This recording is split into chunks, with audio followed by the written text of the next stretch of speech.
Welcome to Postpartum. So we're continuing talking with Karen today. She was so great to come and talk to us about, will you say the title again? Okay. Congenital. Yeah. Do you want me to say it in my You go ahead. Okay. Yeah. Sorry. Okay. Maybe you can edit that part out.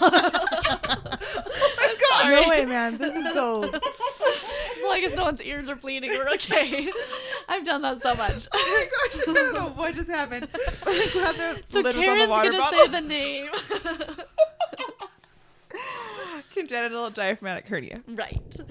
And so we wanted to, in this section, we wanted to talk a little bit more about things to say if there's anything else that you had on there, which is always super helpful when any, I'll say, negative situation happens or there's like something that would cause grief. I feel like people, like when we did our pregnancy, I mean, that's not the same scenario. It's not necessarily negative to some people. Like I've seen, I think you might have showed it to me, or have you, Karen, seen a lot of BuzzFeed videos, or, there's this one on pregnancy and people are like, I'm sorry. Like it was, yeah. I mean, sometimes they're accidents, but I just mean, it's like, they were like, oh gosh, like, anyway. Yeah. So. Okay, random sidebar. Sure. Have you seen the YouTube video called Am I Pregnant? Oh, the one that's like Pregger. Pregante. Yeah. It is That's just so funny. I know, I love that one. Pregnart. Yes. You can't spell the word pregnant. You should. Pargard? Yeah, Pargnat. Yeah. Yes. Okay. So funny. That's just the best. So just like in that was back in episode 5, so 3 episodes ago. Anyway, we're going to do something similar, not where we're holding up signs. We did that. Karen, you'll have to go see that video if you haven't, but we're holding up signs of if we think it's appropriate or not. But instead, today, we're just going to have Karen share with us some things that she feels or has heard or whatever you want to say about what's not appropriate and what else other than what she shared in the episode is appropriate. Okay, so things that I think are very appropriate to say is just, I'm sorry, and just express that validation that you went through this and it sucks and I'm sorry, because no one's gonna get offended if you say you're sorry, because that's you reaching out in sympathy. People might want you to stop at that point, and sometimes I think you can kind of read situations. Someone who's more shy and introverted naturally might not want to go any further than that. You mean as the someone person who's lost? Who's lost, yeah. Oh, okay. Yeah, so I think kind of read the situation, but everyone, at least in my opinion, loves to just be told, I'm so sorry you went through this. I'm so sorry. This is so hard, and I'm sorry. But avoiding it is always worse. Acting like it didn't happen and like, let's sweep it under the rug and then move along. I think that's always worse. Yeah. Okay, so I have a question. Yeah. So you said kind of like read the situation. So let's say like, I don't think I've been in this situation, but let's pretend like this has happened. Like I have a friend that's lost or had a loss, and then I'm like, I don't know them very well. We're just kind of more like acquaintances, and I want to say I'm sorry, but I don't want to seem like I'm being like, I don't want to talk about it more, but I really don't have anything more, or I don't want to start crying, or this or this or this, you know what I'm saying? And so if I have this whole Pandora's chest of whatever, then what's the, like, I don't know, like, is there any like coaching you can give somebody run to be into like them at the Burger King? Yeah, exactly. And you're like, oh, I wasn't prepared, I didn't bring my notes. Like, I don't know. I mean, because like you said, avoiding it. I know. And I mean, I don't know. I just feel like, is there even a good way to like handle it, or is it just like, that's sticky, just say you're sorry and then leave really quick or something? I mean, like, that might be rude too. No, you're just fine. I mean, if you're like a Burger King and you see someone having like an intense conversation, probably wouldn't be super appropriate at a fast food joint, right? Yeah. So I think definitely over the microphone. And can you borrow that? Thanks. Yeah. So I mean, there's kind of a time and a place. Sure. People probably don't want to have like an in-depth conversation about their grief at Wendy's or Smith's or Walmart, you know? Right. So kind of like gauge the situation. Yeah. But like, I'm a big fan of bringing people flowers, because I feel like no one's going to say, no, I don't want your flowers. Take away your kindness. So if you know someone's lost a child and you want to reach out to them and you want to do something, but you don't know what to do or how to do it, and you're all tongue tied, I think buying a bouquet of flowers and bringing it to them and saying, been thinking about you, and I just am so sorry, and you are loved. Because that gesture and of giving, that can go such a long way. I've had friends reach out to me and say, my sister-in-law lost a baby, or my cousin, or my husband's coworker's wife, which is also, I guess, the coworker himself. What can I do? And some things I've recommended to people is flowers, like I said before, gift cards to go on a date. Oh, nice. Which might not always seem like a thing that maybe people want, but just to get a gift card, like, I'm thinking of you when you're ready. Because people aren't like, I didn't want to go on a date for a while, because the thought of seeing someone in public before I had fully processed kind of how I felt about everything, I wasn't ready for. But we were given gift cards to Olive Garden, Cold Stone, just to kind of let us get out and be a couple again, and maybe get a break from life. And that was just so nice. And maybe Oh, so babysitting nice. if you have Babysitting, other kids. yes. Yeah.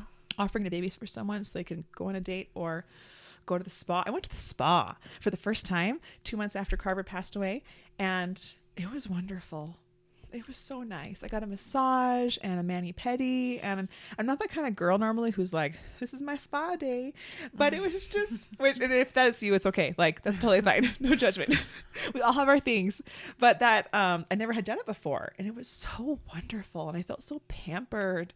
So just giving people gift cards, or offering to babysit if they have other children, or bringing meals, just like the flowers and gift cards. No one's going to say, I don't want your casserole. Like, what is this?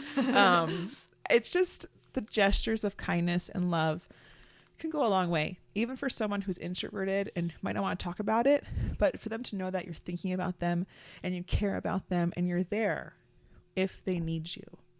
I think that just makes a really big gesture. No, what am I trying to say? Impact? That's it. Mm-hmm. It makes a really big impact on them. And they may not ever reach out to you and want to chat about life and how they're feeling, but just to know that you are there and you've offered to help and you want to help and you've brought them dinner or flowers or whatever your heart desires. That gesture just goes a long way. Thanks. Well, I'm ready to hear the story that you have. Okay. On the opposite end. Yeah. Yes, this is what not to say. And bless her heart, it was one of Bless her heart. That's very Southern of you. no. Bless her heart. It was one of our neighbors when one of our neighbors. Anyways, she brought us dinner.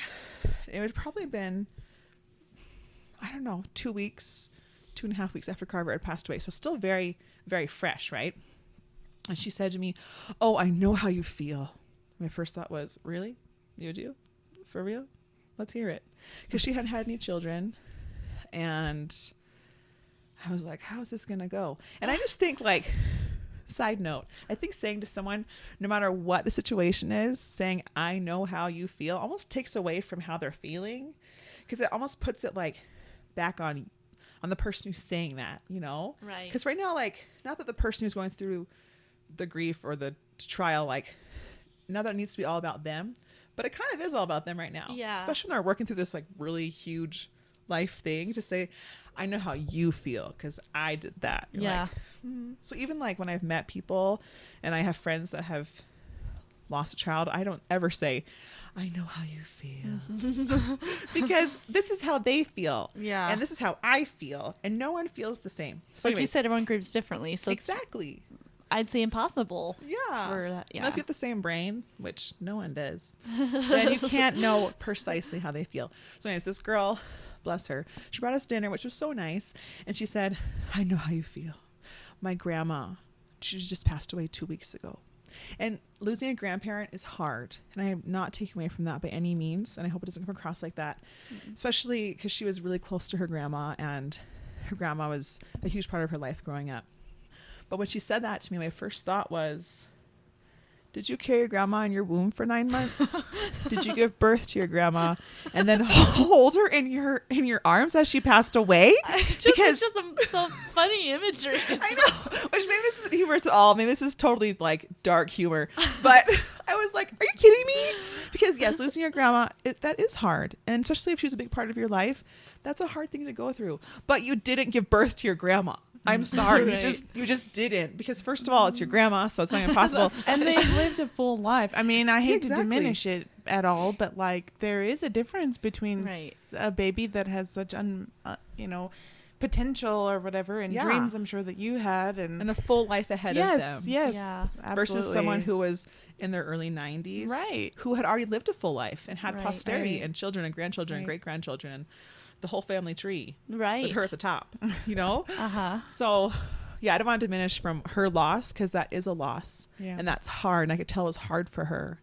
But it wasn't the right time to say that to me Mm-hmm. in that moment when she brought me dinner because my son had just passed away. So I was like, I don't, no, that's just not, I just Yeah. can't. I just What can't. did you say to that? Just like, I don't know what to "Thank say. I you?" was like, I'm sorry your grandma passed away. Thanks for dinner. Get out of my house. which is even worse because, well, I don't know. I think it's worse because it's now forcing you to like Console. sympathize Yeah. with her and like console her loss, and that is so not what you should be doing Yeah. at that And- point. Which makes me sound really selfish. No. But I'm also kind No. of like, I don't know. If there's any time to be selfish, it would Yeah. be that time. Yes. So yeah, I was That's just, I was your so moment. Like, Yeah. she's there for you. This is my moment. Absolutely. Right now, we're going through our own personal, like, just life crisis. Yeah. So it was just not, I know she meant well and she was trying to relate to me and be empathetic, but it was just not the right thing to say. So my biggest advice is to no Yeah. matter what, even if you've gone through the exact same trial as someone, the exact same traumatic experience, don't say, I know how you feel, because your experience and their experience, even if they're the same, could be totally different.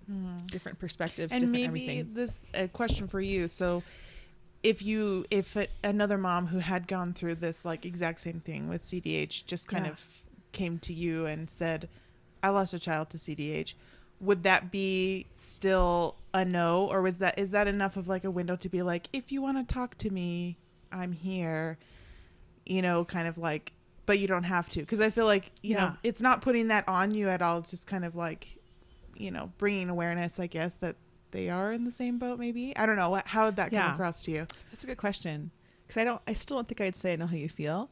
I think I'd say, oh, we've been through such similar things and it's so hard, and I'm so sorry you were going through that, and it's a dark place, and I don't know, like something like that. Something that, I'm not right now. I feel like that was a lot of jumbled thoughts, but I still don't think I would say I know how you feel. Right. Yeah. Because I can relate to her in a way that no one else can, but this is still her journey. This is still her experience. And maybe her child lived longer than mine did. Maybe because not all babies live for 6.5 hours with CDH. Some survive and some live for a few months and then might pass away. So just everyone's experience is so different. So I think I would definitely have more common ground to relate to her more than someone else could, but we still had different experiences. Yeah, I think it It's does. beautiful. Thank you. Thank you. And thank you for tuning into Postpartum.